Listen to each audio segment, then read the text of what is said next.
আসসালামু আলাইকুম, কেমন আছো সবাই? আলহামদুলিল্লাহ আমি ভালো আছি। ঈদ মোবারক।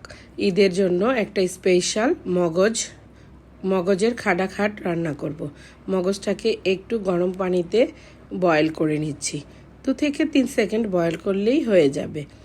মগজটাকে বয়েল করে এটার ভিতরে যে রগগুলো আছে ওগুলো ফেলে পরিষ্কার করে এখন ছুরি দিয়ে কেটে নিলাম। কেটে এখন মগজটাকে রান্না করব। তেজপাতা, গরম মশলা, এলাচি দিয়ে পেঁয়াজ দিয়ে পেঁয়াজটা বাদামি রং করে এখন দিয়ে দিব আদা বাটা, রসুন বাটা দিয়ে লবণ দিয়ে এটাকে একটু নেড়ে ছেড়ে এখন হলুদ মরিচ দিয়ে পানি দিয়ে কষিয়ে নেব। ভালো করে কষিয়ে এর মধ্যে মগজটা ঢেলে দিব।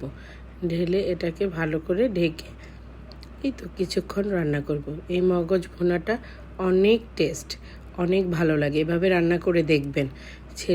আমার ছেলে মেয়ে তো ভীষণ পছন্দ। হয়ে গেল আমার মগজের খাটাখাট।